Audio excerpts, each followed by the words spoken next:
Comissão da Câmara dos Deputados avalia a educação brasileira. Criação de imposto único é tema de audiência pública em Brasília. Instituto Federal de Jacareí abre curso de Libras para a população em geral. Vamos bater um papo sobre ansiedade com o psiquiatra André Mancilha.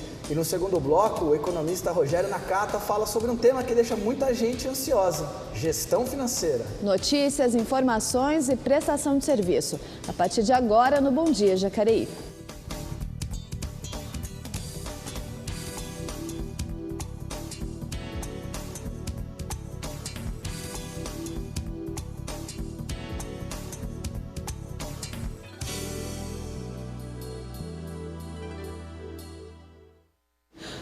Bom dia, Jacareí, quarta-feira, dia 25 de julho, e compartilhamos com vocês mais uma edição do nosso telejornal matinal aqui na TV Câmara Jacareí. Eu e Leilane, bom dia, Leilane. Bom dia, Elton. Hoje quinta-feira, já quase quarta-feira. Quase final de semana. Dia de sessão, você está com saudade de sessão aqui no plenário. Que voltam na primeira semana de agosto. Exatamente. Bom dia para você aí de casa. E para a gente começar o nosso jornal, vamos conferir o que foi informação nas agências públicas no nosso quadro Giro de Notícias.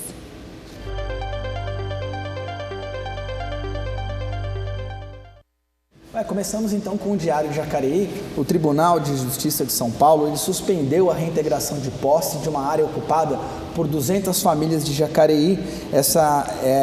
Se tratam lá das famílias do Quilombo Coração Valente, que estão atualmente ocupando um terreno localizado lá no bairro Bandeira Branca. De acordo com o Jornal Diário de Jacareí, a Defensoria Pública do Estado de São Paulo obteve uma decisão liminar da Justiça que suspende a reintegração de posse do terreno.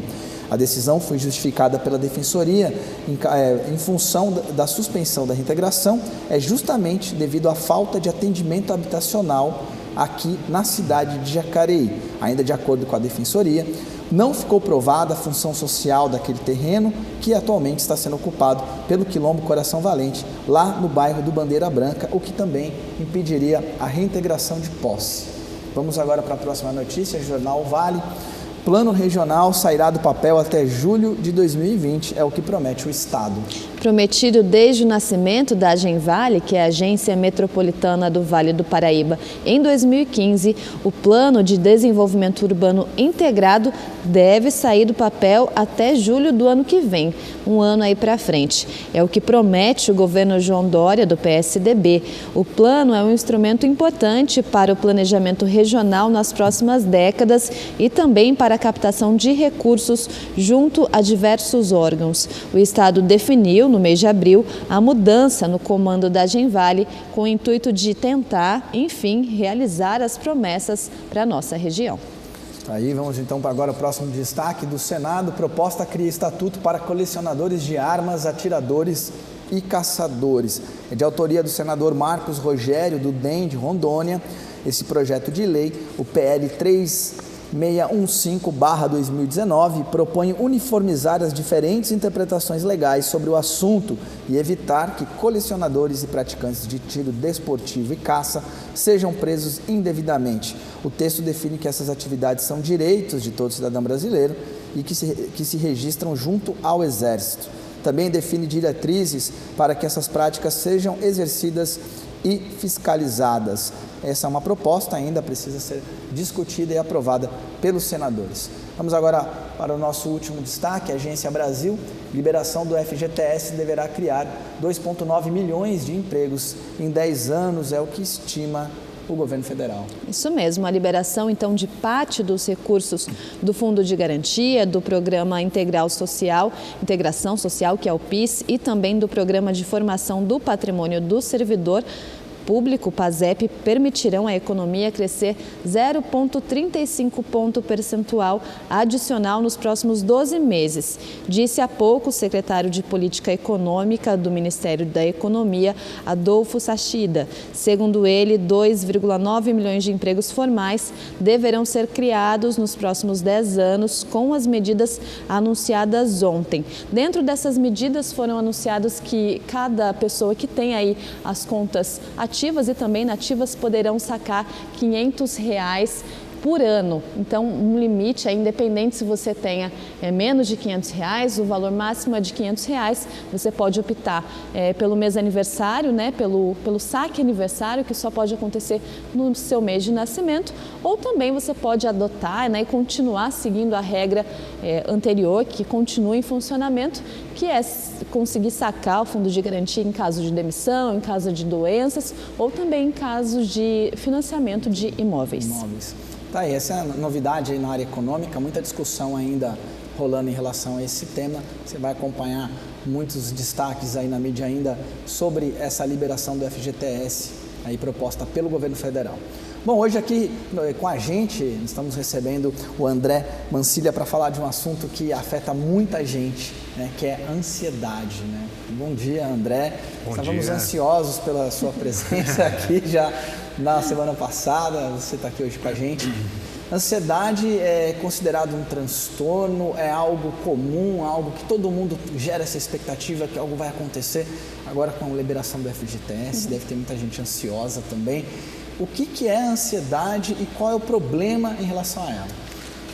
Bom dia a todos, obrigado pelo convite para participar desse programa. Eu acho que você já começou respondendo, né? Que você falou que já estava... Fiquei ansioso e não deixei você...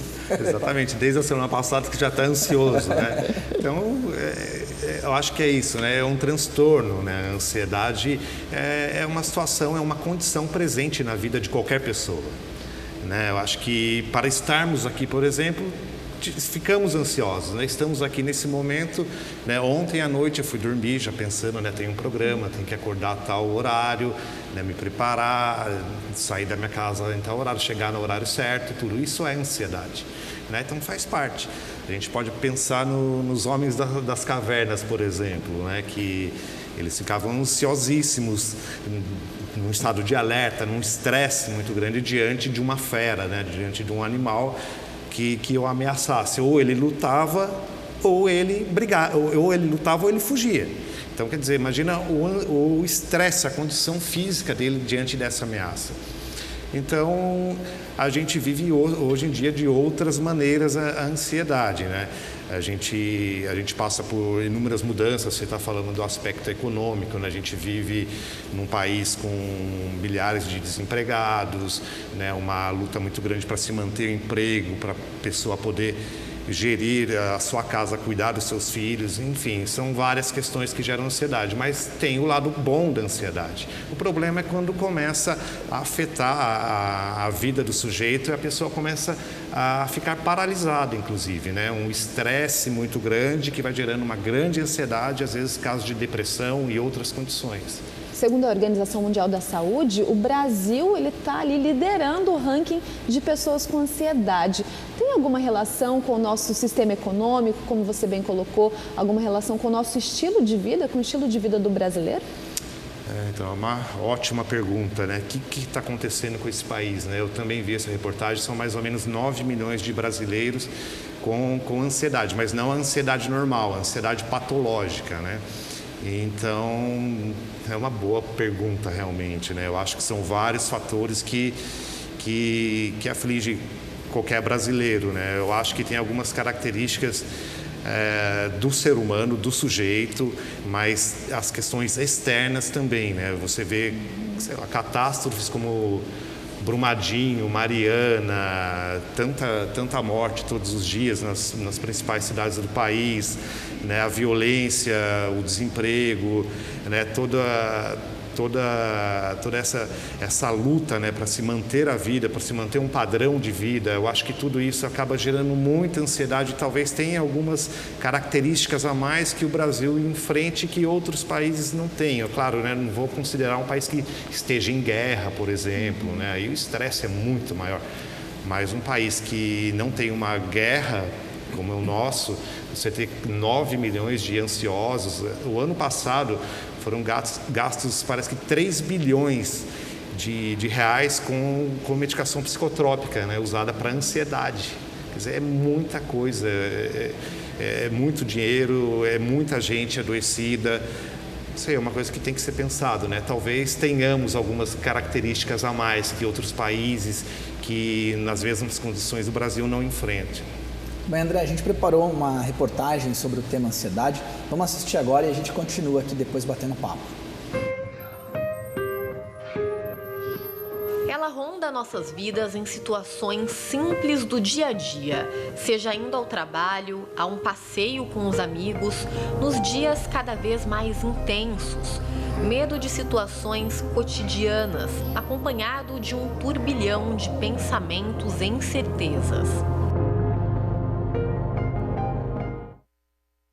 Eu já tinha sido diagnosticada com um transtorno de síndrome do pânico.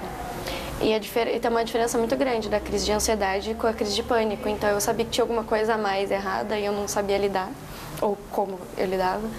E nessa época eu já fazia acompanhamento com o psicólogo, com a psiquiatra, e nessas conversas a gente acabou meio que vendo que eu tinha ansiedade geral, que eu tinha TAG, né? E é uma coisa bem assustadora, né? E a Thaís não está sozinha. A ansiedade é muito mais comum do que a gente imagina. E uma pesquisa divulgada recentemente pela Organização Mundial da Saúde aponta que o Brasil é o país mais ansioso do mundo, registrando um total de quase 19 milhões de pessoas que sofrem com esse transtorno. A ansiedade faz parte da vida. Vamos colocar a ansiedade como um sinônimo de preocupação. A ansiedade é normal. Temos ansiedade, todos nós temos, né? Para a gente poder viver, a gente precisa ter um mínimo de ansiedade. Mas o problema é quando essa preocupação se torna excessiva, né? A ponto de paralisar a vida, né? Você imagina um paciente que tem fobias, medo de sair à rua, por exemplo, outras obsessões. Eu tinha crise de não conseguir, respirar, eu travava, eu começava simplesmente a chorar. Às vezes eu nem tinha aquele, que a gente fala que às vezes a gente tem um aviso do próprio corpo quando a gente vai ter a crise. Às vezes eu simplesmente já começava a chorar, porque é tanta coisa que você acaba guardando que você nem percebe. O paroxismo máximo de uma ansiedade seria um ataque de pânico. Casos mais leves, com psicoterapia, já se resolvem, não precisa nem de medicação. Mas quais seriam os principais gatilhos que podem desencadear um quadro de ansiedade? O gatilho foi muito escola, foi pressão social, foi de você tem que ter amigos, você tem que sair, você tem que isso, você tem que aquilo. Eu não entendia nem um pouco do porquê eu tinha, mas eu sabia que tinha isso, me dava um certo terror. É que as demandas externas, a pressão que a gente vive por emprego, por desempenho escolar, né, ser um bom pai, ser uma boa mãe, né, tudo isso acaba cobrando muito. A imagem, o ter, tudo que a gente vive, as redes sociais, eu acho que tudo isso junto, né, com as características do sujeito determinam sim o aumento da ansiedade. Portanto, fique atento aos principais sintomas para identificar este transtorno. Preocupação intensa, medo de situações do dia a dia, respiração ofegante ou falta de ar, tremores nas mãos ou em outras partes do corpo, sensação de fraqueza ou cansaço. A ansiedade não deve ser um tabu. Pode afetar qualquer pessoa, independente de sua posição social. Não tenha vergonha de pedir ajuda. Não tem problema nenhum você procurar ajuda, pedir socorro, falar que não está se sentindo bem. Não tem nada de errado e não se sentir bem, a gente é humano, acontece. Então, por favor, não tenha medo de ir na terapia, não tenha medo de se entrar em hobby de música, escrita, qualquer coisa que te faça bem. Não tenha medo. É tudo bem, tá tudo certo, mas cuida de você.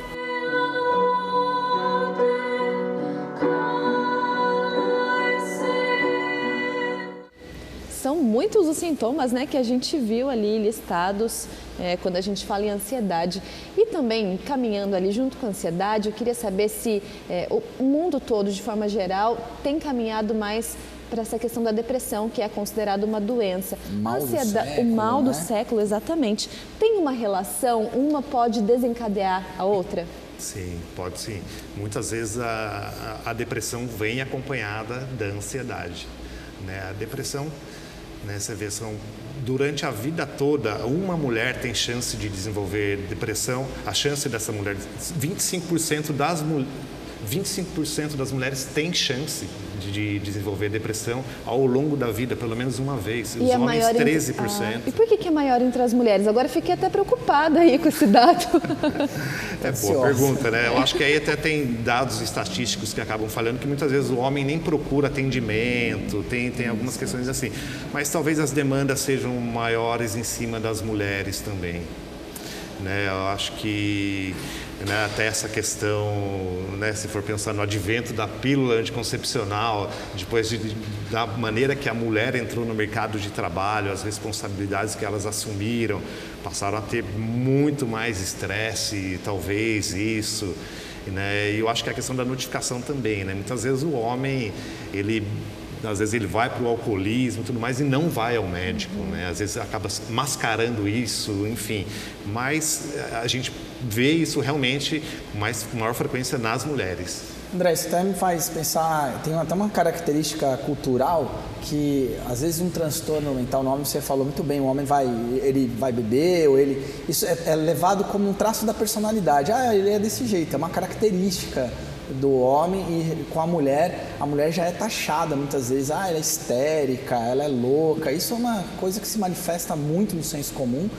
E qual é a diferença na hora do tratamento entre homens e mulheres? Existe uma resistência maior para fazer um tratamento com o homem nesse caso, porque vamos dizer que ele é mais amparado pela sociedade para ter um jeito, né? Essa é a característica dele, personalidade. Não sei, assim, com relação ao tratamento, o tratamento é o mesmo, basicamente é o mesmo, né?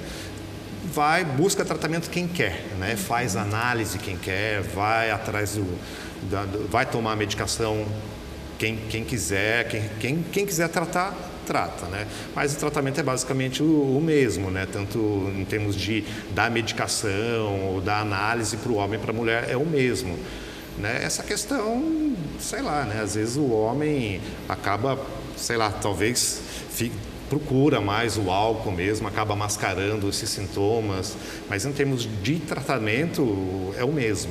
O problema é que o homem muitas vezes, né, é um pouco mais resistente até em procurar. Talvez aproveitar isso. Então a pergunta de João Paulo Machado, falando em relação a tratamento. Quais seriam as formas de combater a ansiedade? Remédio, acompanhamento psicológico ou outro tipo de intervenção? E aí o Alisson também pergunta, em caso de crise de ansiedade, o que fazer?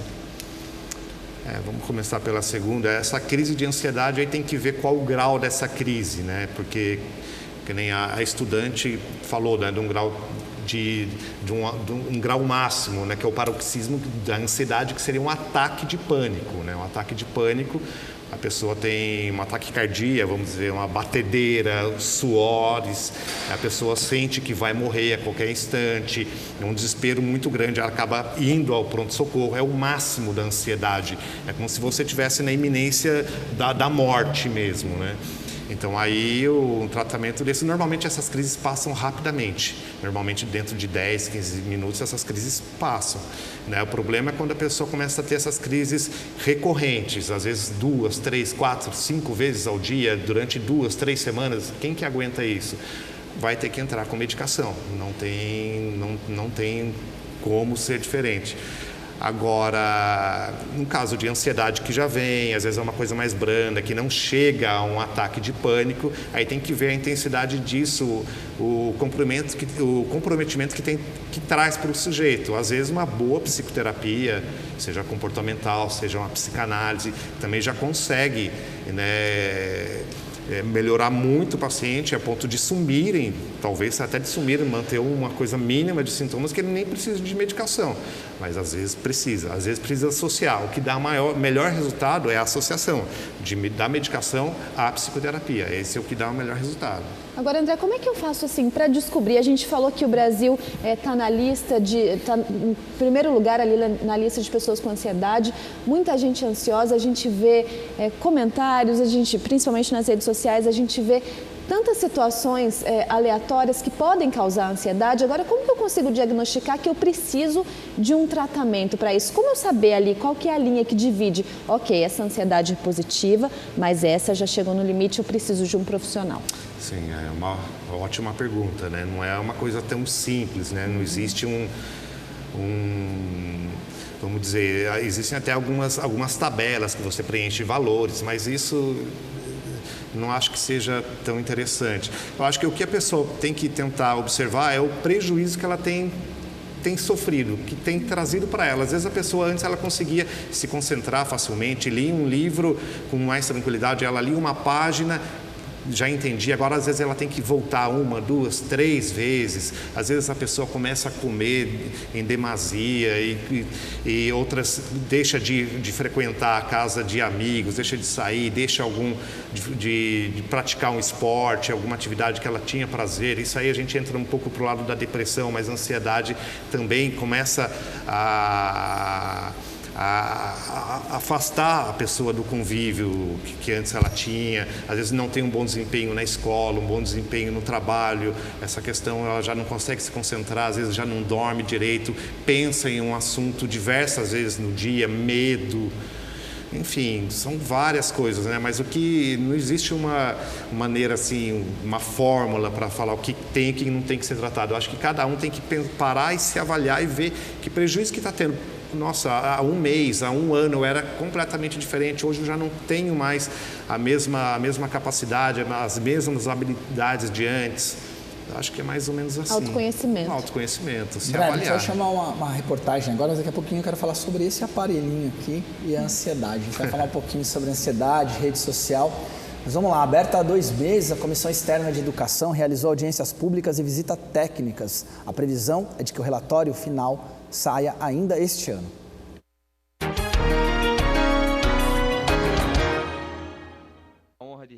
A Comissão Externa da Câmara dos Deputados, destinada a acompanhar o desenvolvimento dos trabalhos do Ministério da Educação, foi criada em maio. De acordo com integrantes do colegiado, a troca do ministro da pasta com apenas 3 meses de governo, a redução e baixa execução orçamentárias, disputas internas e atritos na relação com o Congresso motivaram a instalação do grupo. Para o vice-coordenador da comissão, o andamento dos trabalhos até aqui é satisfatório. Eu acho que pela primeira vez a gente conseguiu abrir um canal de diálogo com o Ministério da Educação, o Ministério envolto em problemas, em brigas internas, em demissões, em conflitos dentro dos próprios grupos que apoiam o presidente Bolsonaro, e com o parlamento nem se fala. A gente viu a vinda de 2 ministros a esse parlamento, um deles convocado numa Assembleia Geral no parlamento da Câmara, dentro da Câmara dos Deputados, e a gente viu que isso daí fez com que o diálogo não existisse,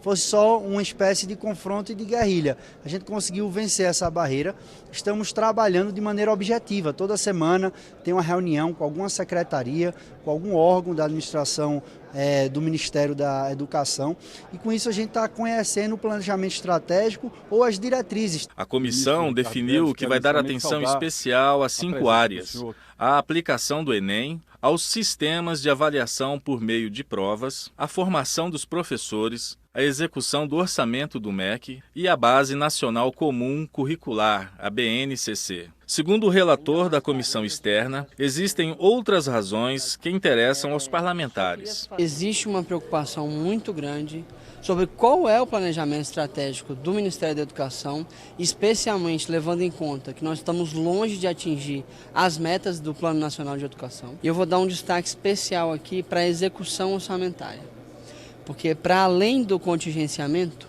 da educação, a gente tem um problema hoje de execução orçamentária. Então nós estamos longe da execução orçamentária prevista para esta época do ano, mesmo se a gente levar em conta o contingenciamento. Então ainda temos uma falta de planejamento e execução nesse sentido. O deputado também afirmou que a comissão pretende entregar seu relatório final em dezembro deste ano e que o grupo pode prorrogar os trabalhos.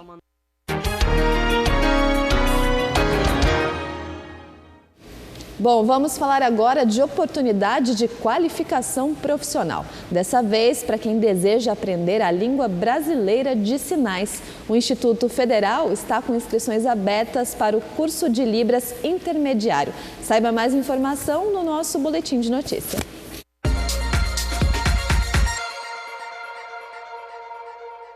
O campus Jacareí do Instituto Federal está com inscrições abertas para o curso em Libras intermediário. As vagas são para pessoas que tenham concluído o curso de Libras básico. O candidato deverá apresentar o certificado e passar por uma entrevista com o professor do curso. As inscrições vão até o dia 29 de julho por meio do formulário que já está disponível no site jcr.ifsp.edu.br. O curso será oferecido pelo Instituto Federal e acontecerá no auditório da Câmara Municipal de Jacareí. Serão 35 vagas disponíveis e o início das aulas está previsto para o mês de setembro.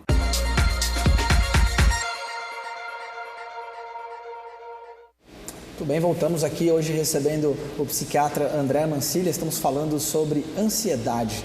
Olha, André, tem aqui a Patrícia Rangel que te mandou saudações aqui. Ela disse que você é um primo ilustre, neto da tia Nenzinha Brison. Tá aqui assistindo a gente. Bacana, um abraço. Obrigado pela sua audiência, Patrícia. E aproveitar aqui hoje, parabéns a todos os motoristas. Hoje é o dia, né, de São Cristóvão, padroeiro dos motoristas. Um abraço ao Rubens e também ao Coda, que trabalham aqui com a gente, e também o Edivaldo, que trabalham aqui com a gente na Câmara Municipal. Sintam-se aí representados. Temos também o Paulinho dos Condutores, que é o vereador, representa a categoria. Feliz Dia dos Motoristas. André, eu queria falar um pouquinho sobre redes sociais, né? As redes sociais, o celular é um parceiro, né, quase indissociável das pessoas. Muita gente aponta eles como um fator que gera um pouco de ansiedade. A gente viu agora na última semana, o Instagram retirou a contagem lá dos likes, falando que percebia que isso gerava uma ansiedade nas pessoas. Eu, particularmente, não acredito nisso. Eu acho que é uma estratégia para você pagar o anúncio, fazer anúncios patrocinados, enfim. Mas, de fato, ele gera um pouco de ansiedade mesmo, você ficar checando mensagens. Tem pessoas que levam isso até de um jeito um pouco até exagerado. Como que você vê esse fator da tecnologia como um dos critérios, aí, dos indicadores dessa ansiedade que o brasileiro vive hoje? Sim, eu acho que a gente poderia fazer um paralelo com a ansiedade. Do mesmo lado que tem a parte boa da ansiedade, tem a parte ruim, e eu acho que em relação à tecnologia também. Eu acho que quanta coisa boa, né, que a tecnologia nos traz, quantas oportunidades, né, com um aparelho nas mãos, né, a gente resolve várias questões ali, enfim, rapidamente, né. Agora, tem o lado ruim, né, isso que você está falando, essa questão dos likes, né, e aí a gente vai para o desejo do sujeito, né, todos nós... todo mundo quer aparecer bem na foto. Eu também quero aparecer bem na foto. Mas até que ponto isso domina a minha vida? Quanto tempo eu gasto com isso? Né? Eu preciso de likes? Parece que likes é para ver se a vida que eu estou vivendo tem algum sentido. Né? Muitas vezes a gente vive em função do desejo do outro. Né, em função do desejo do outro, né? O que eu vou fazer para ser querido, para ser aceito? Então, eu vou usar, sei lá, uma roupa, vou ter tal carro, ter a casa de tal jeito, em tal lugar, porque o outro deseja aquilo e eu vou ser aceito pelo outro. Isso é uma fantasia, né? Uma fantasia muito grande. A gente vai ser aceito pelo que a gente é, né? Pelo que a gente faz, pelo nosso caráter, pelos nossos atos. Mas essa questão da tecnologia, sim, tem um lado excelente, mas eu acho que, principalmente, tudo de imediato. Eu acho que uma criança com celular, precocemente, ela vai querer resolver tudo, a gente também, né? Todas as respostas imediatamente. Parece que não tem mais aquela coisa de esperar, ter calma, ter tempo, pesquisar, esperar acontecer. Né? Eu acho que isso para as crianças acaba sendo mais cruel nesse sentido. Né? As crianças não têm mais paciência, acabam ficando intolerantes, não aceitam mais a frustração, não tem mais aquela coisa do esperar, é tudo do imediato. O celular, por exemplo, que você está falando, traz isso. E essa questão das redes sociais é um narcisismo, né? A questão é o desejo de cada um, é o narcisismo que entra na questão. A parte do narcisismo é importante para todos nós. Todos nós temos um quê de narcisismo. A gente quer ficar bem, a gente quer ficar bonito, a gente quer estar bem na foto. Só que até que ponto isso não afeta o seu dia a dia? Até que ponto é saudável nessa disputa? Agora a gente está falando bastante de causa, de consequência, mas como tratar isso, né? André, você atua ali diretamente com a resolução desses problemas, mas quais outras medidas? Eu já vi muitas vezes até gente falando assim, eu preciso fazer terapia para lidar com quem precisa fazer terapia. Mas será que a terapia talvez não seja uma coisa importante para todo ser humano? Eu acho que é o caminho. Porque assim, eu acho que essas demandas, as demandas sociais, eu acho que só aumentarão. Né? Essa questão as dificuldades em conseguir um emprego, em manter um status, um padrão de vida, eu acho que isso vai ficar cada vez mais difícil nos próximos anos. Né? A gente vive uma situação delicada no país, mas eu acho que é uma questão do mundo também. Né? Então, eu acho que a terapia, a pessoa se conhecer, se entender, ver até que ponto, como é que é isso de você fazer as coisas em função do desejo do outro. Né? Eu acho que é uma grande fantasia, a gente tem que se conhecer, se entender, né? Procurar levar uma vida de uma maneira, sei lá, né? Na maneira que você se dê bem com você mesmo, você ser aceito da maneira que você é. É claro que falando isso parece uma coisa simples, mas não é, né? Porque todo mundo, a gente vive em função do desejo do outro. E aí, como a gente vai conciliar tudo isso? Como que eu vou viver? E o meu desejo? Eu quero fazer tal coisa. E aí eu não faço porque vão me acusar, eu não vou ser aceito. Mas como assim? Então, eu acho que esse é o grande dilema. Eu não vejo outra forma a não ser a gente se conhecer. Conhece-te a ti mesmo. Dizia Sócrates. Exatamente. Não o do Corinthians, o filósofo.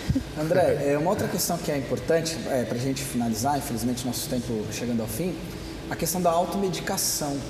As pessoas às vezes ansiosas, todo mundo tem um conselho, todo mundo tem uma dicasinha para fazer, olha, faz isso que melhora.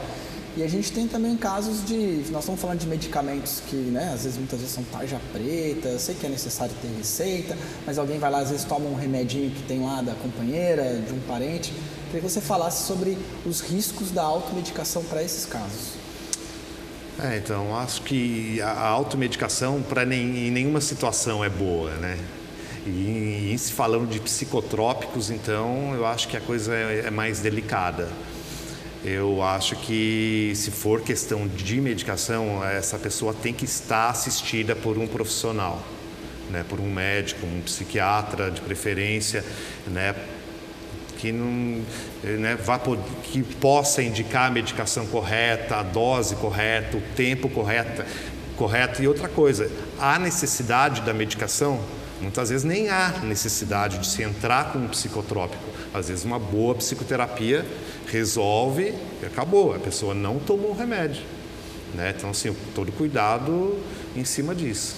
Procurar um profissional, se autoconhecer, exercício físico, rede de apoio, tudo isso colabora para que a gente tenha uma saúde mental mais adequada, mais saudável de fato. Sim, né?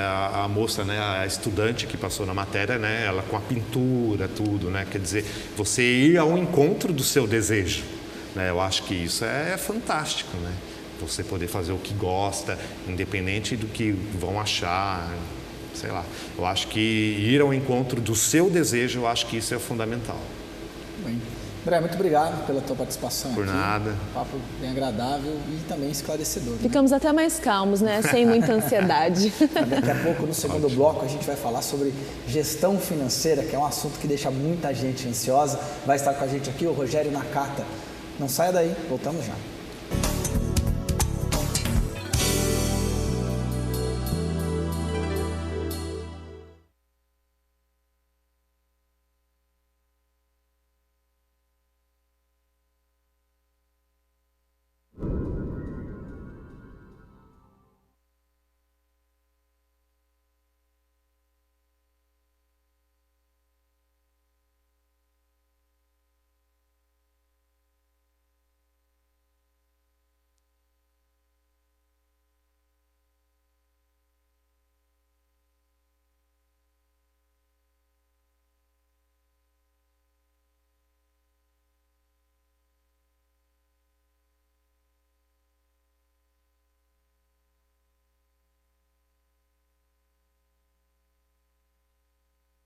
Informação, utilidade pública e prestação de serviço é na TV Câmara Jacareí, canal 39.2. Assista e fique por dentro das ações dos vereadores e das atividades da Câmara Municipal. 39.2 na sua televisão. Sintonize. TV Câmara Jacareí, a TV pública da cidade.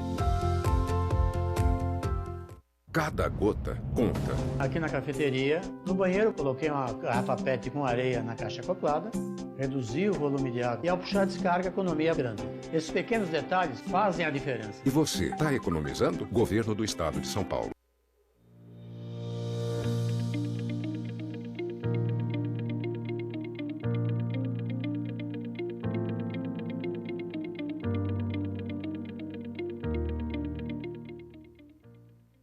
Antes, saber quem desmatava a Amazônia não era fácil.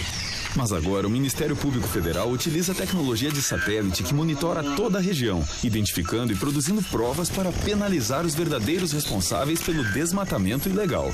Acesse amazoniaprotege.mpf.mp.br e consulte se determinada área é alvo de ação judicial. Quem desmata a Amazônia pode até tentar, mas não vai conseguir se esconder da gente. Amazônia Protege. Compromisso com o futuro. Olá, gente. Meu nome é Kátia Milena, trabalho aqui há 7 meses. Estou aqui para passar algumas informações importantes para vocês, para falar sobre os materiais, no caso, que não são recicláveis. Olha só, pessoal, o que eu achei aqui. Madeira. Madeira não é reciclável, não é mesmo, Penha? Isso aqui não é reciclável.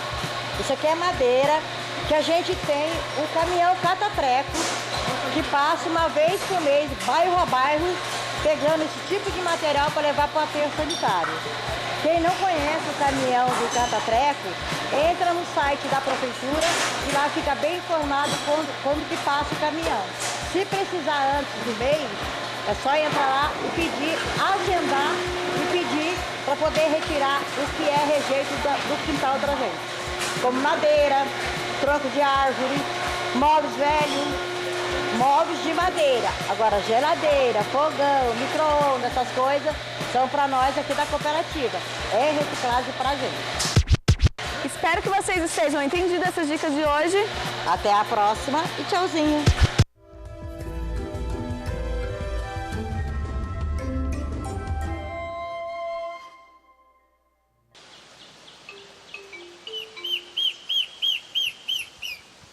Entre cipós e bromélias, melhor, gravatás, vive um pássaro que só existe neste lugar.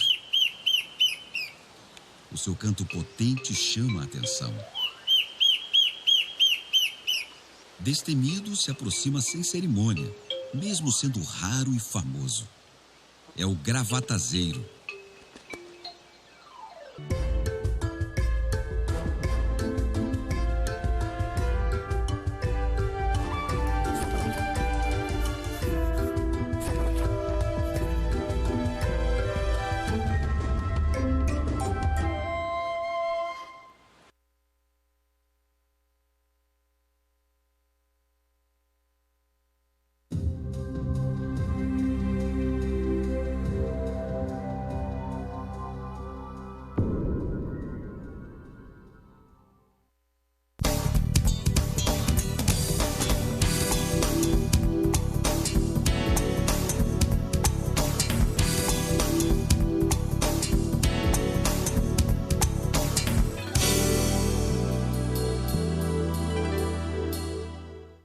Estamos de volta e agora vamos conversar com o planejador financeiro Rogério Nakata, que também é um tema, né? Dinheiro, é um tema que gera um pouco de ansiedade. Cuidar da vida financeira, Rogério, gera um pouco de estresse, um pouco de ansiedade? Sim, com certeza, né, Leilane? Hoje, falar a respeito desse assunto ainda continua e continuará sendo um grande tabu, né? E em tempos de crise, cuidar das finanças pessoais e do dinheiro é realmente um grande desafio na vida de qualquer pessoa, né?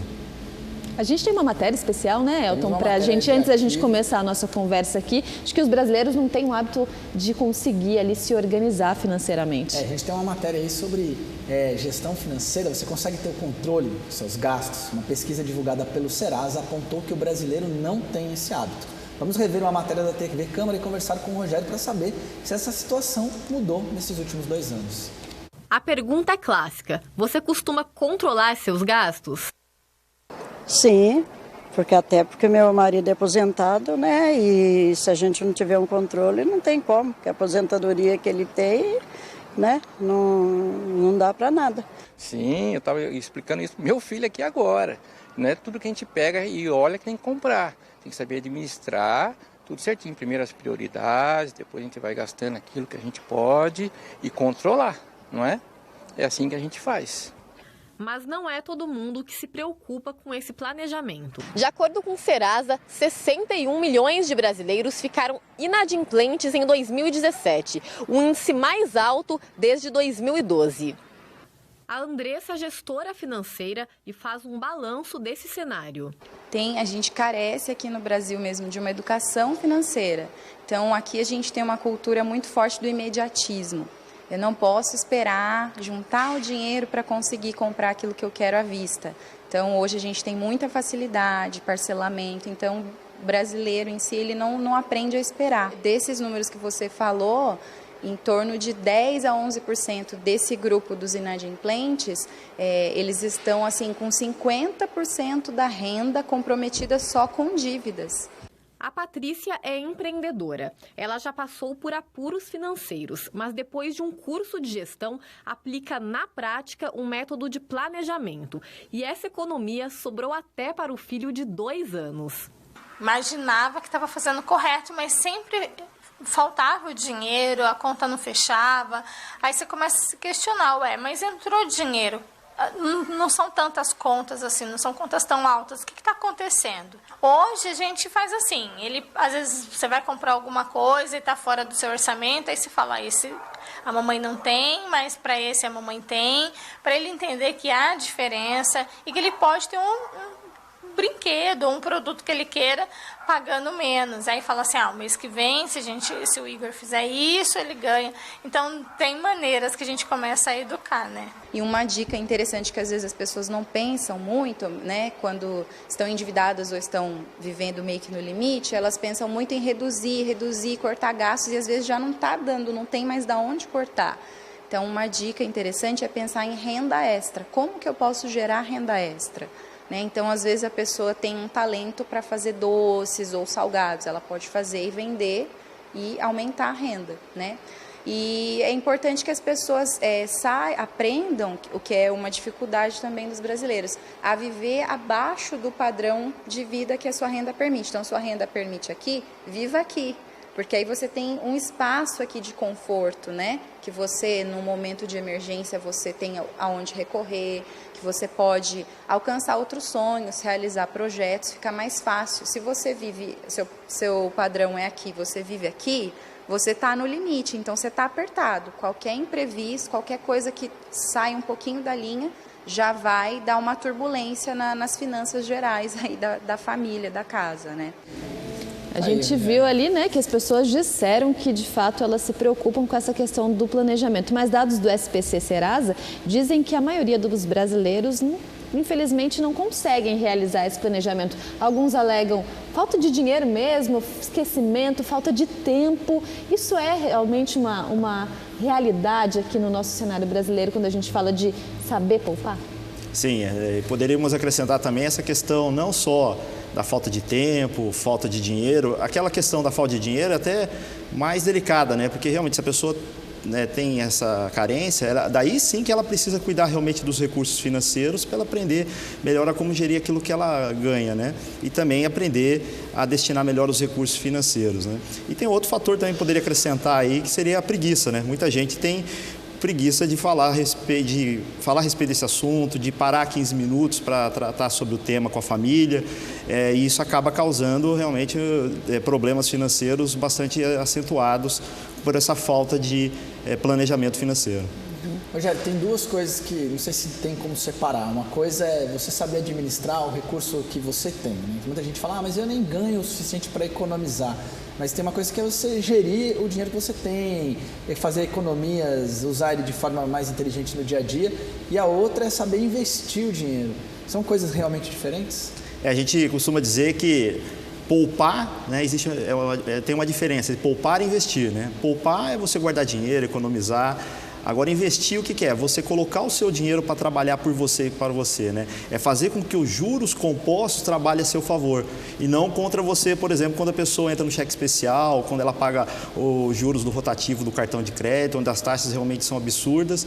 E aí, às vezes, a pessoa tem que se desfazer, né, de uma aplicação financeira para poder quitar esse compromisso. Né? As aplicações financeiras mais comuns, eu acredito que seja aí a própria poupança, mas também existem outras que não são tão arriscadas quanto, por exemplo, Bolsa de Valores, tem aí a opção do Tesouro Direto. Quais são as opções para quem tem ali um dinheirinho guardado, não muito, mas quer investir para que ele de fato trabalhe a favor do dono? Hoje o mercado é bastante amplo, né? Tem uma série de produtos financeiros, de investimentos financeiros disponíveis para as famílias, né? Além da caderneta de poupança, e tão mais seguras quanto a caderneta de poupança, o próprio Tesouro Direto, né? Que tem como garantia, né, o próprio governo federal, onde a pessoa empresta dinheiro, esses recursos para infraestrutura, saúde, educação, que proporciona uma rentabilidade maior do que a caderneta de poupança. São alternativas que a pessoa, a partir de R$30, ela pode começar a investir, né, e construir uma poupança, né, uma reserva financeira para momentos de emergência, ou pensar exclusivamente para a sua aposentadoria também. Existe também o sistema de previdência privada, né? Um sistema que você pode escolher depositar ali uma quantia por mês. Isso também pode ajudar, visto que hoje a gente tem debatido essa questão da reforma da Previdência, o tempo para se aposentar aumentou. Então, começar, nem que seja ali com R$50 por mês, é uma garantia de você ter um futuro mais estável? A previdência privada é uma forma compulsória, vamos dizer assim, né, dela conseguir guardar dinheiro todo mês, porque ela pode, de repente, estar fazendo um débito automático, alguma coisa que obrigue ela, né, a destinar uma parte desse dinheiro todo mês. Mas ela pode construir esse planejamento para aposentadoria através de fundos de investimento, através de aplicações em renda fixa, ela pode fazer isso através de ações. O importante é ela realmente destinar uma parte desses recursos para isso, ela colocar dentro do orçamento dela e carimbar o dinheiro dela para esses investimentos. E o que a gente sempre fala, investimento não deve ser sobra, e sim deve ser uma conta para pagar. Assim como ela paga a conta de água, luz, telefone, celular, escola das crianças, aluguel, ela tem que destinar uma parte desse dinheiro para ela mesma. Porque quem é a pessoa mais importante? Não é ela própria? Então ela deveria destinar uma parte para si mesma. Difícil, hein? O dinheiro não é o dinheiro que sobra, é uma conta a mais para pagar. Vamos ver como é que as pessoas nas ruas, nossa equipe saiu aí para ouvir das pessoas como elas lidam com a sua vida financeira, quais são as maiores dificuldades que encontram na hora de administrar o seu dinheiro.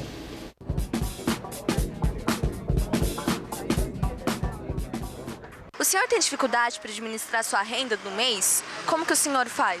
Não tem nem. Simplesmente o seguinte, não interessa quanto eu ganho, mas o quanto eu gasto. E acontece o seguinte, você às vezes tem umas prioridades no mês que podem fazer com que suas economias sejam utilizadas. E quando você chega a um certo tempo da vida, é o seguinte, não é guardar, é usufruir daquilo que produziu. Tem que segurar, porque ela segura bastante. Mãe, eu peço pra ela, filha, dá tempo pra mim com o papão. Ela que paga tudo, ela que administra, ela segura. Ela é rígida, mas eu vou fazer o quê? Não chega nem R$1.000 que ela ganha. Você acha que tem que ser rígida pra conseguir pagar todas as coisas ultimamente? Segurar. Senão não consegue pagar as contas. É água, luz, telefone, né? Não, é recebendo, pagando conta, água, luz, telefone e fazendo compra de comida só. Não tem outro jeito. Que eu acredito que hoje não tá fácil para ninguém guardar dinheiro não, porque a maioria do pessoal é desempregado. O pagamento sai mensal, aí eu tenho que dividir as contas para que eu não gaste aquilo que eu tenho a mais para que seja para o outro mês. Ao mesmo tempo que a gente quer fazer se guardar para alguma coisa, infelizmente não dá, porque a dificuldade de hoje está bem mais avançada. Aí tem que usar, não tem como guardar. Então, no meu caso, o meu ramo de empreendedor, né, eu sempre busco estar sabendo administrar meu dinheiro, tudo que eu ganho, os materiais que eu reponho. E hoje em dia a questão do emprego, né, falta muita oportunidade para as pessoas para estar administrando o seu dinheiro e realmente colocar isso em prática, né. E o fato hoje em dia de muitos estarem desempregados, eu acredito que as pessoas chegam a a certo ponto, querer até administrar, né, o seu valor ali, mas às vezes não tem um emprego.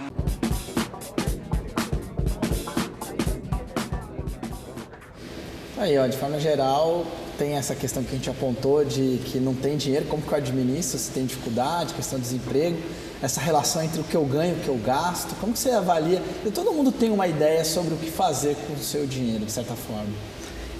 O que a pessoa tem que fazer eu vou começar do básico, ela criar um orçamento, ela precisa ter um orçamento, ela precisa saber como é que ela destina o dinheiro dela. A questão de controlar é uma coisa mais rígida, né? Não é tão agradável, mas se ela saber como ela destina os recursos financeiros dela, isso se torna mais fácil dela poder realizar os projetos de vida que ela tanto quer. E sempre pensar, né, nessa questão de que algo pode acontecer e que ela precisa ter uma reserva financeira para emergências. E essas emergências podem ser não só coisas ruins, né, mas também, de repente, se ela tem algum parente, um amigo que de repente acabou se casando no estado fora, ela poder pegar esses recursos e fazer essa viagem de maneira tranquila, sem se preocupar, né, em dar uma desculpa ou não ter como comprar esses presentes, né. No primeiro bloco a gente falou um pouquinho dessa questão das redes sociais com a ansiedade. A gente sabe, o próprio psiquiatra que esteve aqui com a gente, o André, falou da gente querer se promover através do desejo do outro. Isso também gera aí uma relação de consumo abusivo, não abusivo, mas um consumo sem consciência, um consumo inconsciente, compulsivo. Um consumo compulsivo. Isso ajuda também a gastar o dinheiro aí de forma inadequada? Ah, sim. Hoje as redes sociais são um prato cheio para gerar esse sentimento de compulsividade nas pessoas, né?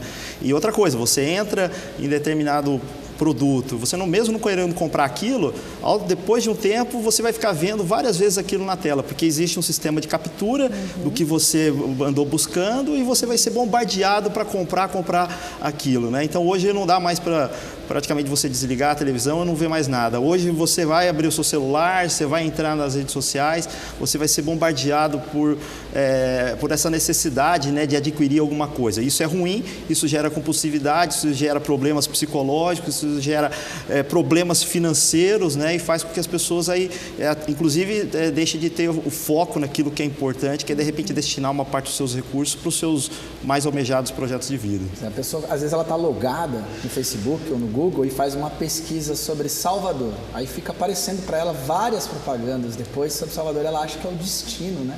Se ela precisa realmente ir para lá. E não é um algoritmo, né, da internet. Exatamente, não é nada cósmico, o universo não está conspirando a favor dela, nada disso. Vou me endividar aqui para ir lá porque... Não dá. Realmente se endividar com dinheiro que não tem, às vezes até para impressionar as pessoas que ela não gosta, é um dos maiores problemas hoje, não só no Brasil, mas no mundo todo, né? Quando a gente fala então em planejamento, é importante saber, na reportagem que a gente assistiu no começo, é importante saber até que ponto eu posso gastar, até que ponto, qual é o estilo de vida que eu posso ter. Então, se a gente conseguir conhecer isso, fica mais fácil de organizar um orçamento. Isso, se ela souber o estilo de vida dela, que ela tem, né, e como é que ela faz isso?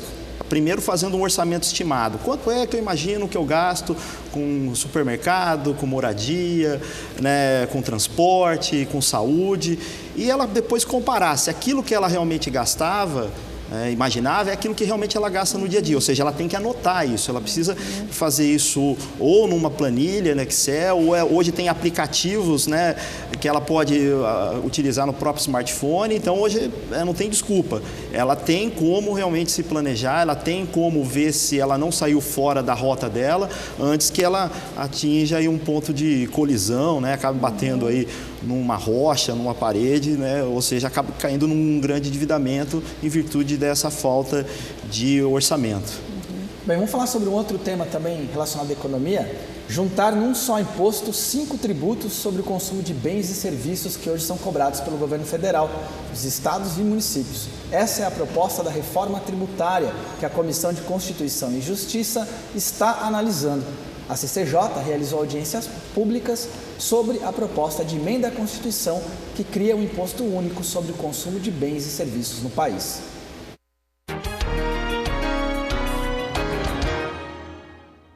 A PEC da reforma tributária foi apresentada pelo deputado Baleia Rossi, do PMDB de São Paulo. A proposta prevê a criação do Imposto sobre Operações com Bens e Serviços, o IBS.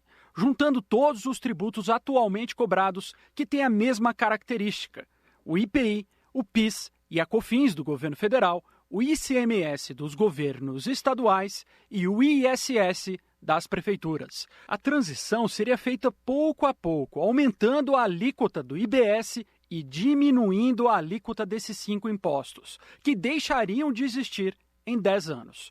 E também, pouco a pouco, no prazo de 50 anos, o IBS deixaria de ser cobrado no local de origem, ou seja, de produção, e passaria a ser pago totalmente no local de destino, ou seja, da venda do bem ou serviço.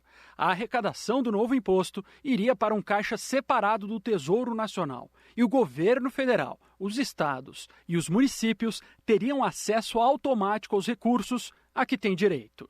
O economista Bernardo App, do Centro de Cidadania Fiscal, que elaborou a proposta de reforma tributária, acredita que essa mudança aumentaria em 10% o PIB potencial, ou seja, a capacidade de crescimento do país ao longo de 10 anos. O sistema tributário atual onera investimentos e exportações, o que não vai acontecer no novo modelo. E ao reduzir o custo do investimento, você aumenta o nível de investimento e isso leva a um crescimento maior do país.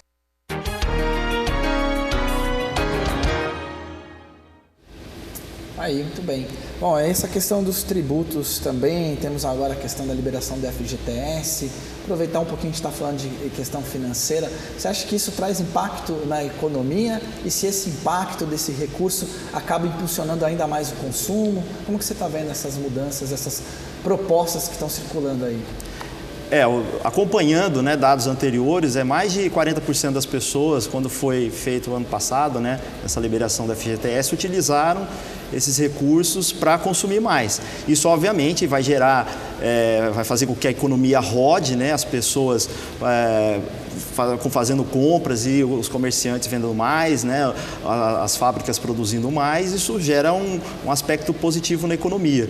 Mas precisa ficar atento, que antes de sair as compras, precisa verificar se você já não fez outras anteriores, se você não tem dívidas para serem quitadas, para que você não acabe aumentando ainda mais esse seu endividamento. E essa questão do fundo de garantia também é muito delicado, porque é uma reserva de dinheiro que até então a gente não tinha fácil acesso para tocar nesse dinheiro e era uma garantia lá no futuro, quando eu me aposentar ou quando eu perder um emprego. Talvez isso possa gerar um impacto lá na frente, porque se eu gastei meu dinheiro agora, na hora que eu perder o emprego ou na hora que eu for me aposentar ou querer comprar uma casa, enfim, eu não vou ter esse recurso.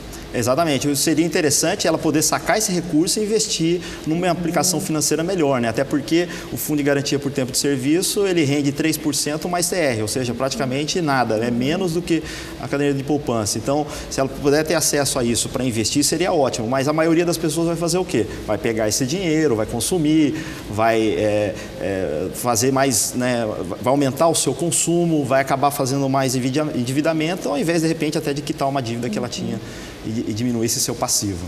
Bom, Rogério, o Benedito Mariano, ele fala assim, olha, não estou conseguindo me controlar financeiramente. Ele está dizendo aqui para a gente. E o João Paulo fala, como explicar para o meu filho o que é independência financeira?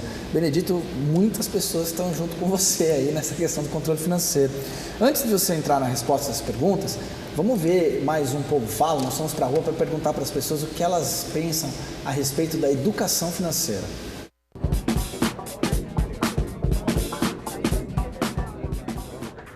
Você acha que se tivesse educação financeira nas escolas, você acha que as pessoas cresceriam sabendo lidar melhor com o dinheiro?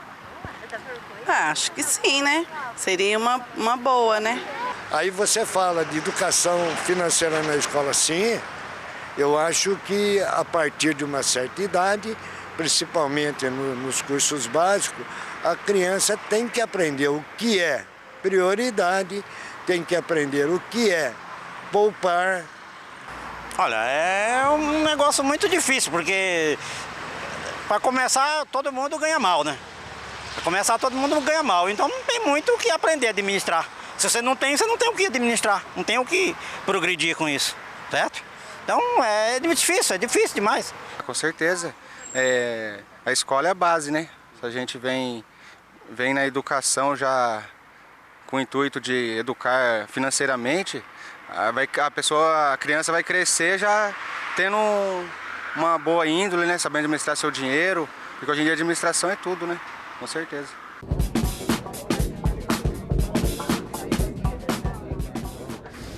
Tá aí a importância de aprender, né, a chamada educação financeira, e aproveitar aqui e reforçar então a pergunta de João Paulo, né, como que ele explica para o filho dele o que é independência financeira?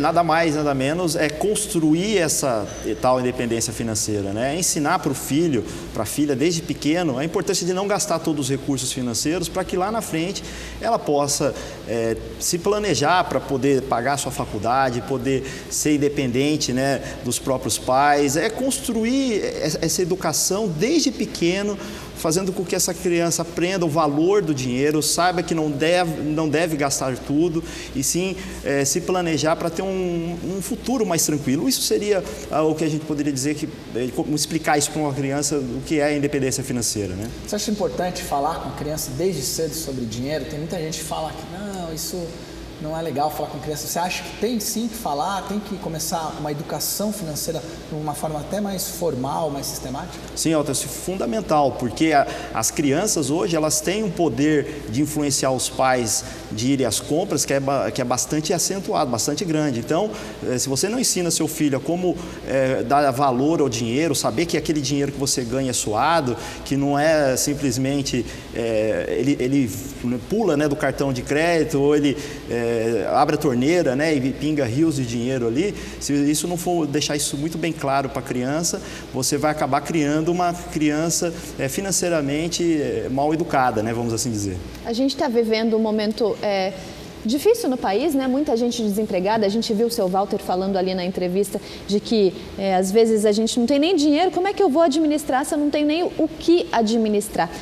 Quais são os primeiros passos, Rogério, que a gente pode dar em relação a construir, né, essa reserva, a conseguir se planejar para o futuro? Às vezes, não sair para comer pizza todo final de semana, fazer uma pizza em casa. Às vezes, não comprar roupa nova toda semana, dar um pulinho num brechó. A gente já viu reportagens aqui incentivando essa questão do consumo consciente. Então, alternativas pequenas que podem fazer a diferença quando a gente fala num planejamento mensal e aí numa reserva de dinheiro?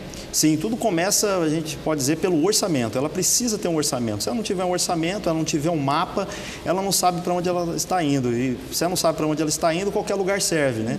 Então, aí ela vai conseguir, com esse orçamento, eliminar ralos, enxugar gastos, né, fazer cortes necessários nesse orçamento para se adequar realmente à realidade financeira dela. Ou seja, não gastando mais do que aquilo que ela ganha e achando oportunidades aí para ela poder investir, criar sua primeira reserva financeira, que não deve ser menor do que 6 a 12 meses das suas despesas mensais. Se, né, a pessoa não tem isso, pare de se endividar, né, pare de sair gastando. Primeiro, crie essa reserva financeira para você começar a fazer outras coisas que são menos importante do que isso. Repete pra gente a reserva ideal? De 6 a 12 meses das suas despesas mensais. Das despesas, não do que você recebe. Não do que você recebe, das suas despesas. Porque é o seu padrão de vida que vai determinar, né, quanto tempo, se, por exemplo, você ficar desempregada, você vai precisar, né, se manter numa eventualidade, né, de repente, dela ficar fora do mercado de trabalho. Rogério, a gente podia ficar horas aqui falando sobre isso, tem mais gente entrando aqui. O Alisson perguntou sobre Tesouro Direto, a gente acabou abordando esse assunto. Fred Cunha também está nos assistindo, falando de gestão financeira. Fred me deve um almoço. E bastante gente acompanhando aqui. Quero agradecer a tua presença, pedir para você deixar então um último recado aí, em linhas gerais, para quem está hoje vivendo essa preocupação, que é permanente, não é pontual, né? Acho que é uma questão de você se organizar para viver melhor. O recado que eu queria deixar, de repente até responder aquela pergunta, se a pessoa não tem controle financeiro, seria bom ela contratar um profissional, um planejador financeiro para ajudá-la com isso, né? Vai sair mais barato. Sai muito mais barato, não tenha dúvida disso. Investir em educação financeira é um dos melhores investimentos que a pessoa pode fazer para a vida dela. Isso aí, muito bem. Recado dado. Recado dado. Jair, obrigado pela tua presença mais uma vez aqui com a gente. Eu que agradeço, um grande prazer. Um bom dia a todos. Bom, Bom Dia Jacareí vai ficando por aqui. Acompanhe o Poder Legislativo Municipal em nossas redes sociais. Acesse o nosso portal jacareí.sp.leg.br. Muito obrigado pela sua companhia. Curta e compartilhe todo o nosso conteúdo e fique ligado no nosso canal do YouTube, youtube.com/TV Câmara Jacareí. Lá você encontra todos os conteúdos produzidos aqui pela nossa equipe da TV. E a gente se vê amanhã a partir das 9 horas da manhã. Até lá!